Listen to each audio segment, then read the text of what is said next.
Parie sur le MMA avec Unibet. Quelle sera l'issue du combat? Une soumission? Un KO? Parie sur l'appli numéro 1 avec Unibet. 100 € de bonus sur ton premier pari. Nassourdine Imavov qui bat Israël Adesanya par TKO au second round. Patrick, est-ce que tu penses qu'on peut dire que c'est la plus grande performance de l'histoire du MMA français? Clairement, sur le papier, c'est la plus grande performance. C'était le plus grand adversaire à qui il pouvait faire face dans cette division. Et il l'a fait. C'est ça en fait. Parce que tu vois, il y a Cyril Gane qui bien sûr a décroché le titre intérimaire en 2021, intérimaire des poids lourds, en Mhm. battant Derrick Lewis. Mais là, on parle de, c'est surtout en termes d'adversaire, d'adversité et C'est de ça. manière de remporter le combat. C'est là que je pense que c'est vraiment la plus grosse performance de l'histoire du MMA français. C'est un combat très intéressant, surtout dans la dynamique du combat, parce que le premier round, il est clairement pour Adesanya. Adesanya qui montre encore une fois l'étendue de son pied-point, striker d'élite. Il gère bien la distance, il envoie beaucoup de kicks, beaucoup Mhm. d'activités, j'ai trouvé d'ailleurs de la part d'Adesanya, même plus peut-être que dans ses autres combats, du moins au début. Beaucoup d'activités, grosse défense, on s'y attendait, mais grosse défense de lutte contre les takedowns, etc. Nassourdine a dit aussi après le combat qu'il s'était blessé à la côte pendant son camp d'entraînement et que la blessure était ressortie très rapidement au premier round. Donc ça l'a un petit peu gêné, mais en soi il n'avait pas. Je pense que son but aussi c'était d'apporter de l'incertitude Mhm. en tentant des takedowns, etc. Mais Adesanya, grosse défense, qui gère bien la distance. Et le seul truc, je sais pas ce que toi t'as pensé au premier round, ce que tu pensais de la dynamique, si tu disais que c'était compliqué pour Nassourdine. Le seul truc où je voyais vraiment une grosse porte enfin un grand chemin vers la victoire, c'était en distance de boxe. Dès que ça se rapprochait un peu, je trouvais que Nassourdine était, je sais pas, je sentais le danger, tu vois. Je sentais qu'il y avait un truc à faire qui pouvait toucher. Il touche avec un uppercut fin du premier round, ce qui rassure un petit peu. Mhm. Contre la cage, ça commence à envoyer. Je me dis, ouh, il y a quelque chose à faire. Et dans le deuxième, bah, il a suffi d'un enchaînement, quoi. Et d'ailleurs, impressionnant l'enchaînement. Ouais. Bah, je vais être assez honnête avec toi. Ouais, Clairement, je le voyais pas gagnant, Nassourdine, avant le ok. combat. Et même pendant le combat, hein, le premier round, c'était assez concluant, comme tu as dit, pour Adesanya, notamment avec les kicks, prise de distance, tout ça. On pensait tous que bah, en fait, ça allait être le Nassourdine bah, bridé. Tu sais, Ouais, on entend souvent la phrase ouais, Nassourdine pendant les entraînements, c'est pas la même que pendant les combats. ouais. Est-ce que là, avec Nicolas Hoth, il a passé le cap de l'entraînement enfin, est-ce qu'il a révélé son vrai niveau ce soir-là? Je pense pas encore qu'il soit arrivé à ce niveau-là, bien sûr. Ouais. Mais ouais, enfin, ça m'a choqué. Premier round, il est là, en fait, il a pris les informations comme il avait déjà dit. Et Nicolas Hoth aussi, de son côté, il a pris les informations, il a jaugé les distances, il a compris que sûrement c'était pendant le switch garde droitier, gaucher qu'il fallait envoyer. D'ailleurs, il a été mis KO bah, à ce moment-là. Hein. Et on Mm. peut dire aussi qu'il y a eu peut-être un moment d'inattention. Tu sais, à un moment donné, il y a l'arbitre qui vient pour arrêter le combat, Ouais, un peu à l'image du PRA contre Hill. ouais, Sauf que là, c'est l'effet inverse du coup qui s'est passé. c'est ça. C'est celui qui stoppe le combat qui se fait mettre KO. Donc Ouais. là, peut-être il a profité de cet instant-là. En fait, le second round, tout s'est bien déroulé. Comme il avait dit Hoth pendant les directives, il faut se relâcher au second round. Il s'est relâché, il l'a eu, c'est un peu le piège à loup. Surtout que il était acculé contre la cage, quoi, Adesanya à ce moment-là. Mm. On sait que c'est ces moments-là où il est assez. Ouais, quand il est sous Contre Pereira, pression. c'est ça, contre Pereira, Ouais. son crochet qui était venu le tuer d'un coup. Non, là, boum, il a explosé au moment où il fallait, il est venu, il l'a tué. Ouais, c'est vrai que c'est Mm. quand Adesanya est sous pression. Moi, c'est là qu'au premier round, je me suis dit, qu'est-ce qui se passe? Parce que Mm. Nassourdine était très statique. Je pense, avec du recul, du coup, qu'il était sûrement aussi dans l'observation. Et Nassourdine a dit après le combat que ce qui l'avait le plus surpris chez Adesanya, c'est vraiment son timing et sa précision. Et je pense qu'en fait, le jeu d'Adesanya au début, Nassourdine avait vraiment du mal à lire à quel moment il allait envoyer ses kicks, etc. Et ouais, Nassourdine était vraiment parfaitement à la distance d'Adesanya, comme Adesanya aime combattre. Mhm. Distance de kick. Il envoyait que des middle, des low kicks aussi. Il a énormément travaillé sur la jambe avant de Nassourdine. Donc ouais, je me disais, putain, compliqué. Nassourdine, il était. Même au début, je le trouvais même lent. Tu vois, dès qu'il Mhm. envoyait les mains, je trouvais que c'était beaucoup plus lent que ce à quoi il nous avait habitués. Et donc c'était pas rassurant même dans l'interround, j'ai cru voir un Nassourdine fatigué, tu vois. Nicolas Haute qui fait encore une fois, un peu comme à l'UFC Paris, un très bon taf, je trouve, dans l'entre-round, qui donne des bons conseils, qui garde la tête froide. Donc lui, Nicolas Haute, ses conseils, c'était vraiment d'envoyer le bras avant pour masquer le bras arrière en réalité et toucher avec le bras arrière.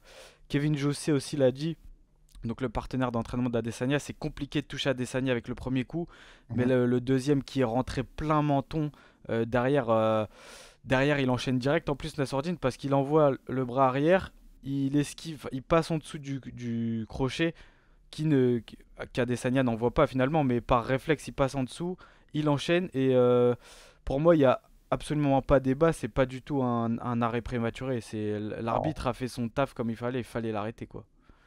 Ouais, c'est l'arrêt prématuré. Je sais pas d'où il sort le débat. Peut-être c'est peut-être la haine envers Marc Godard, hein. Je crois que c'était bien lui l'arbitre, c'est ça? Ouais.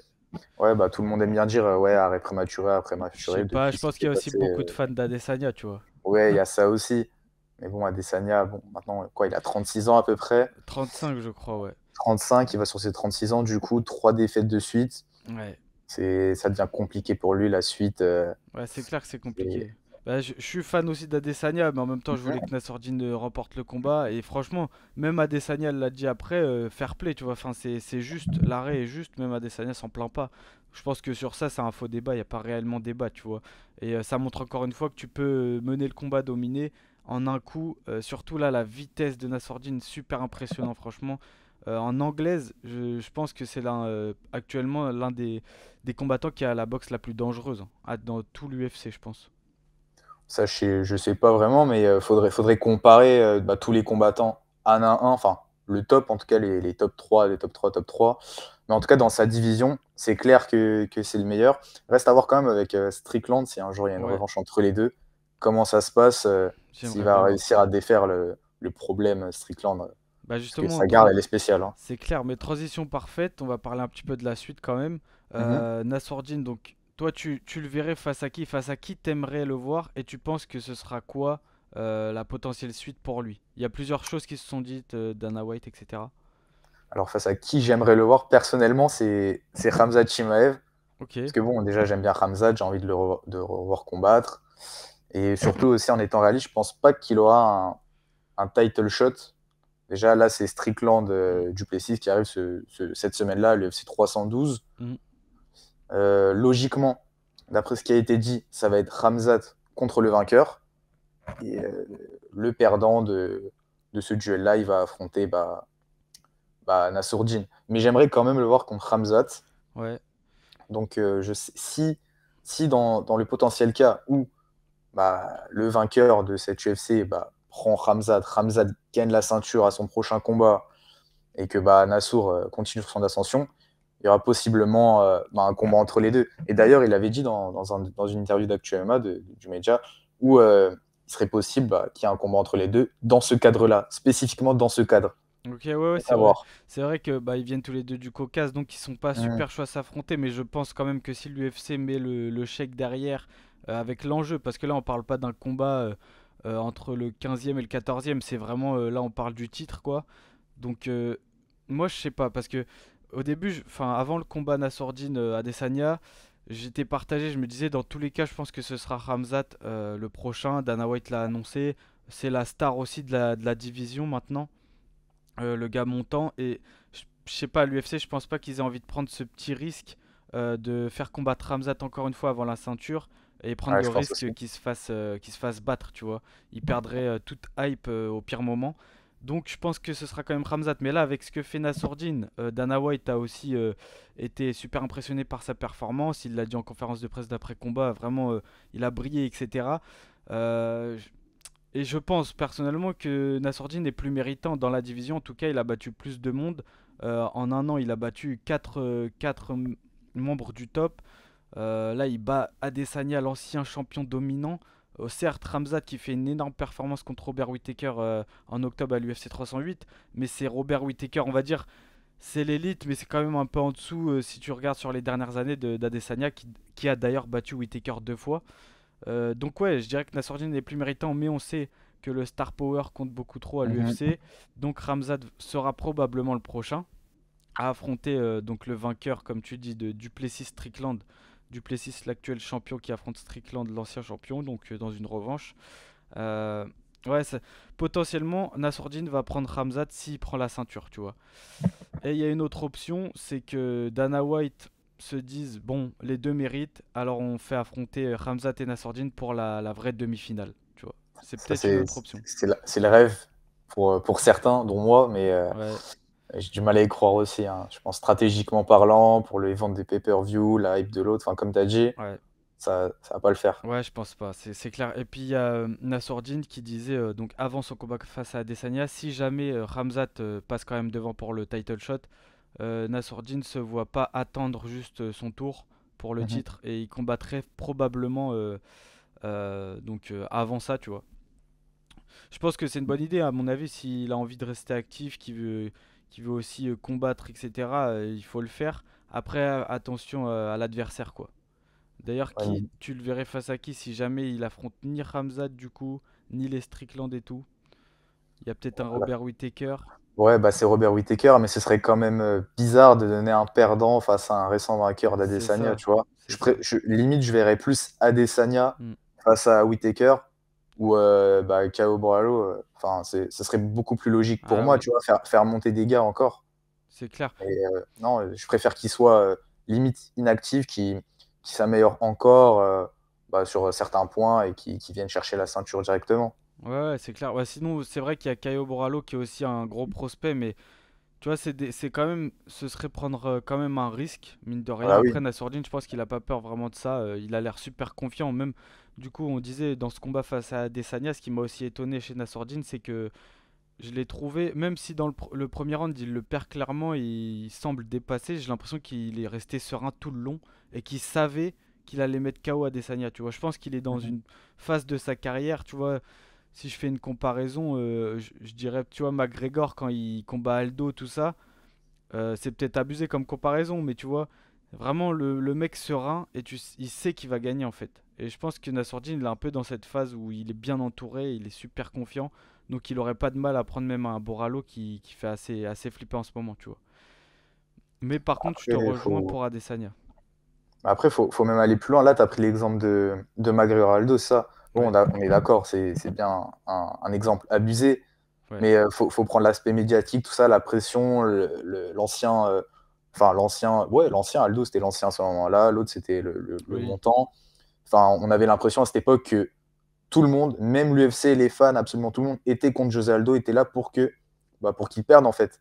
Et là, Mm. Adesanya, j'ai l'impression que, bah, en fait, comme tous les anciens champions, les Volkanovski, tout ça, ils sont là, en fait, pour faire monter tous les nouveaux. Ouais. Là, c'est le cycle qui se refait encore une fois. Nassourdine était là, tout le monde disait, bon, bah, Adesanya, c'est fini, il est plus confiant. Et même lui, il avait des paroles quand même assez spéciales pour un mec qui est quand même de l'élite. Il disait qu'il visait plus la ceinture. Donc, Mm. en gros, il est là, il combat, il fait quoi? Il garde c'est un gatekeeper, c'est quoi? Enfin, Ouais. moi, je trouve ça choquant qu'en une semaine, hein, il est passé à dire, ouais, je veux pas de la ceinture. Enfin, mon objectif, c'est plus la ceinture, Mhm. mais la ceinture me poursuit. Je trouve ça Ouais. bizarre quand même.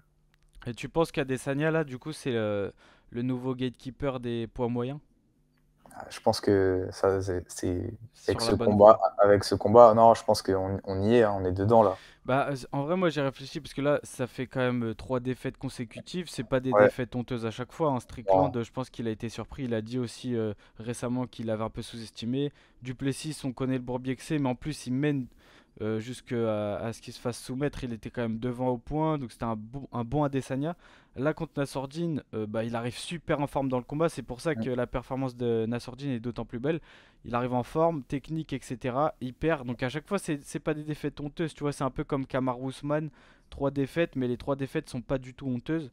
Mhm. Euh, et donc, là où je veux en venir, c'est que du coup, il n'y a pas grand chose pour Adesanya maintenant. Je le vois pas combattre les mecs classés 8ème, etc. Le seul combat, et tu l'as dit tout à l'heure, auquel je le vois, ce serait une trilogie face à Robert Whittaker. Les deux sont sur une défaite. Mhm. Le deuxième combat était assez serré. Euh, du coup, ils sont très proches au classement actuellement. Whittaker est 4ème, il me semble. Donc, ce serait super logique en fait. Bah, c'est soit le Brésilien, comme on a mentionné avant, parce que lui aussi, il est quand même pas loin du tout dans le classement. On va voir, est-ce que Dana White il va faire un cadeau bah, aux Australiens en faisant une carte avec les deux. Ouais, Est-ce qu'il va faire monter le jeune? Ça à voir. c'est sûr. Mais du coup, s'il affronte Boralo, ce sera quand même Gatekeeper. Ah ouais, Déjà, il a un mais pied dans ce on y est rôle-là. pour moi, hein. Ouais, On y on est, y il est est. dedans. Ah, c'est terrible hein, de se dire ça, parce qu'il nous a fait rêver à Adesanya, mais c'est comme ça, c'est les cycles, comme tu as dit, il y a un nouveau cycle, il a dominé son sport, qui Ah, d'ailleurs, mais ça impactera pas son héritage, hein. On sait ce qu'il a été, on sait ce qu'il a fait. C'est grand champion, hein, ultra dominant. bah, c'est clair, mais moi j'ai quand même pas envie, parce qu'il disait ça aussi avant son combat face à Nassourdine, que et s'il perd ses 10 prochains combats, ça impactera pas son héritage. Certes, je suis d'accord, mais j'ai pas non plus envie de voir un Anderson Silva bis qui enchaîne les défaites, ou un Ferguson, tu vois, Tony Ferguson Ouais, ouais. récemment. C'est un peu dommage parce qu'au final, tu retiens quand même ça alors que bah, il a une carrière incroyable, tu vois. Mais bon, après, il va faire ses choix et je pense que c'est un passionné je pense qu'il aura du mal à raccrocher les gants, hein, comme beaucoup d'ailleurs.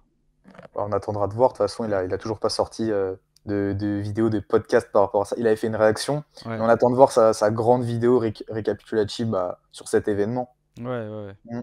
Carrément, mais en tout cas, j'ai bien aimé. Enfin, ce combat était vraiment beau à voir. Ça fait plaisir. Il y a Nassourdine qui brise un peu, on va dire, la malédiction, même si Manon Mm. Fiorot avait battu Rosna Mayuna, c'était une décision. Mais là, t'as l'impression qu'il brise un peu ce truc de John Jones, Cyril Gane, Ouais, Benoît les gros Saint-Denis. combats. Ouais, les gros noms comme ça, tu vois. Surtout, il brise la malédiction parce il fait un finish comme ça au début du second round, magnifique, tu vois. Et j'ai bien aimé aussi le respect qu'il y avait entre les deux.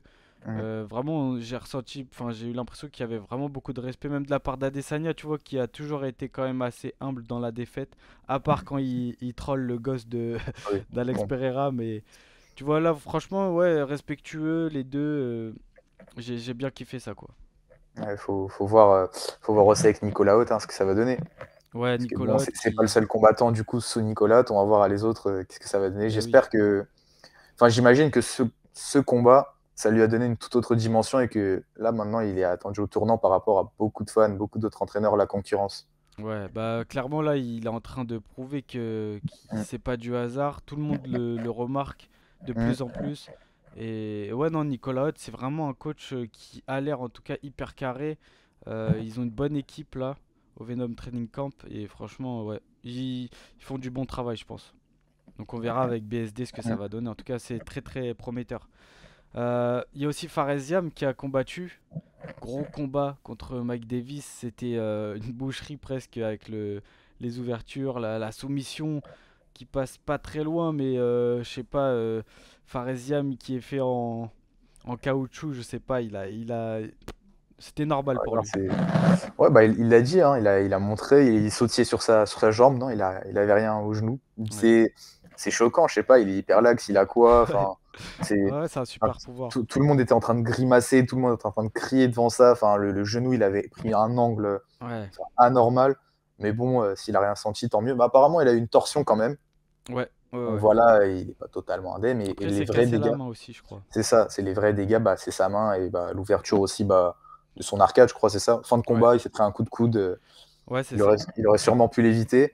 Mais bon, c'est arrivé, c'est un combat, c'est pas des maths, et voilà, hein, c'est C'est ça. Mais en ça. tout cas, c'est un super combat parce que, bah, encore une fois, j'ai trouvé Fares, tu vois, un peu comme à l'UFC Paris, où je l'ai trouvé libéré, où il y a cet énorme KO contre Matt Frevola. Là, pareil, je le trouve de plus en plus confiant, sûr de ses compétences. Il maîtrise son combat parce qu'il gagne chaque round. Mhm. Dans chaque round, il y a eu des moments compliqués, donc cette soumission dans le deuxième. Dans le premier, il y a un moment, il me semble, où il se fait toucher aussi. Le troisième, c'est le plus clair pour Faresiam. Mais pareil, incisif en striking, qui se montre vraiment dangereux. Je trouve que vraiment Faresiam, il a un potentiel énorme. Ouais, une belle évolution. Ouais, Bah, je crois que c'est depuis qu'il est passé sous bah, le managing d'Abdelaziz en soi. ouais, Et en plus, son évolution, elle va faire que exploser parce qu'apparemment, elle aurait pris contact avec l'équipe de Khabib pour s'entraîner, ouais, pour améliorer tout ce qui est compartiment lutte et même globalement. Donc le jour où on va avoir une story et une vidéo à l'AKA, là, je ouais, pense qu'on va se dire là, il y aura un step qui sera franchi, un nouveau step, et ça va être très très chaud pour les autres lightweight. c'est clair. D'ailleurs, là, il va sûrement prendre un top 15 pour Mm, son prochain combat. En tout cas, c'est ce que Dana White avait dit. mm. Et à la base, il devrait prendre, je crois, Rebuski, je sais plus. On va voir qui il prendra, mais Mais c'est intéressant, ouais. Franchement, puis Mike Davis, c'était un sacré morceau. Faresiam était outsider avant le combat. Et il a prouvé qu'il était quand même au-dessus, tu vois. Après, même Mike Davis, je l'ai trouvé super imprévisible. Je, ah m'a- non, je, il a été bon, c'est juste que. je pense que personne s'attendait même à ce qu'il veuille aller au sol comme ça, tu vois. Genre, c'est pas tellement son style de base. Mhm. Donc, ouais, il était dangereux. Le combat, bah, visuellement, c'était quand même très, très sanguin, on va dire. Mais non, belle performance de Faresiam, franchement. Et là, il se rapproche logiquement. Pour moi, ce serait logique qu'il ait un top 15 derrière. On va voir. Je pense que, justement, comme tu le dis, Ali Abdelaziz, quand même très intelligent dans ses choix à chaque fois. Je pense qu'il cherche toujours un truc qui va le faire évoluer. Mhm. Donc ouais, non, Après, voilà, c'est très bien. ça sera soit un top 15, soit quelqu'un qui est juste un peu au-dessus, histoire de faire le dernier combat de transition, sûrement. Ouais, c'est ça. Je suis d'accord, ouais. Mhm. Mais la catégorie des lightweight, en tout cas, il y a beaucoup de gros morceaux. Faresiam, il a du boulot. Mais je suis persuadé qu'il a un vrai truc à faire, tu vois. Mhm. Il a un vrai truc à faire. Parce que là, ce combat, moi, je l'ai trouvé rassurant, du coup.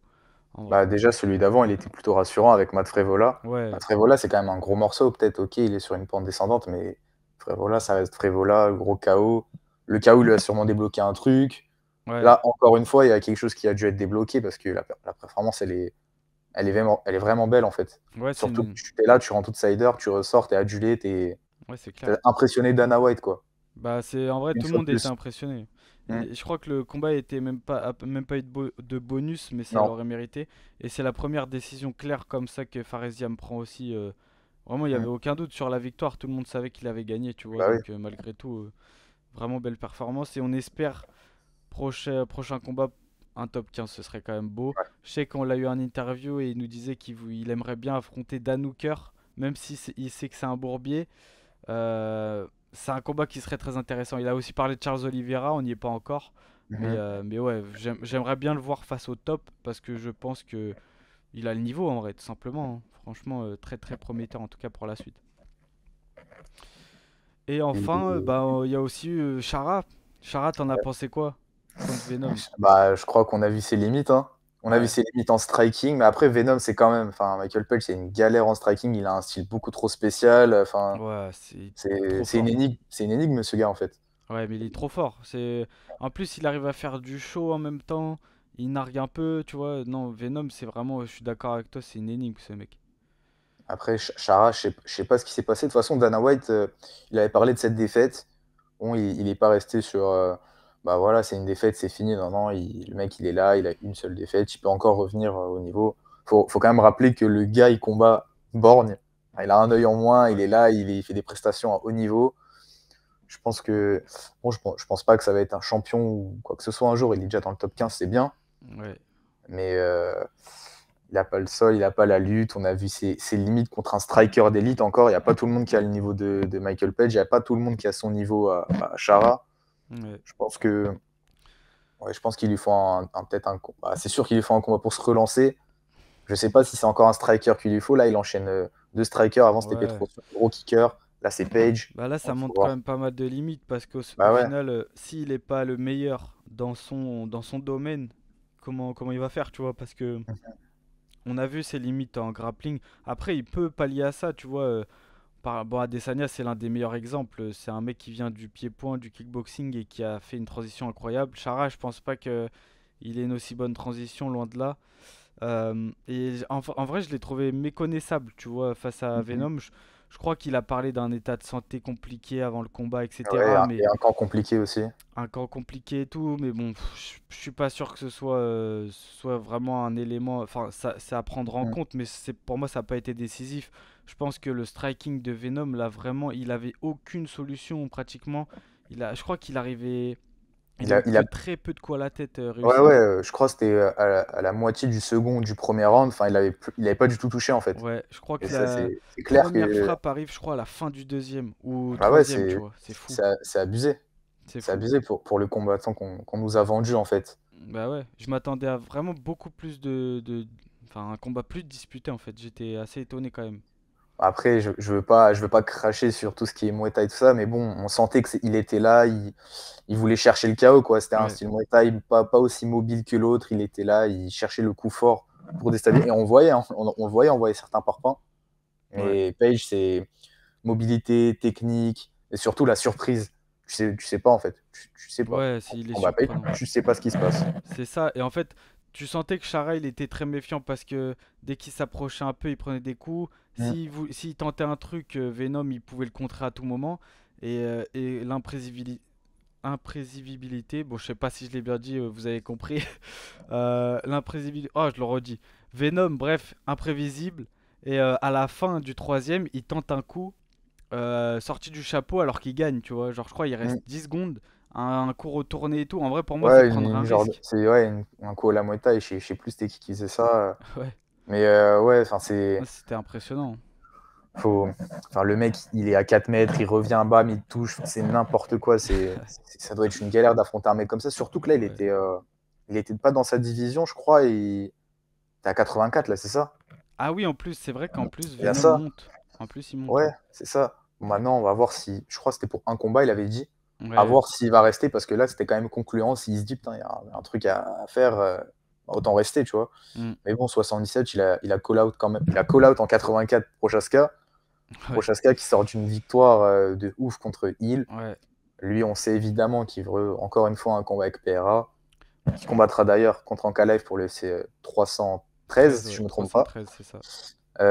De l'autre côté, il a call out Leon Edwards. Ouais. Edwards contre Page, ça par Ouais, contre, c'est intéressant. même si ce dernier va combattre aussi contre Maddalena, je crois, très bientôt à Ouais, Londres. l'UFC Londres, 22 mars.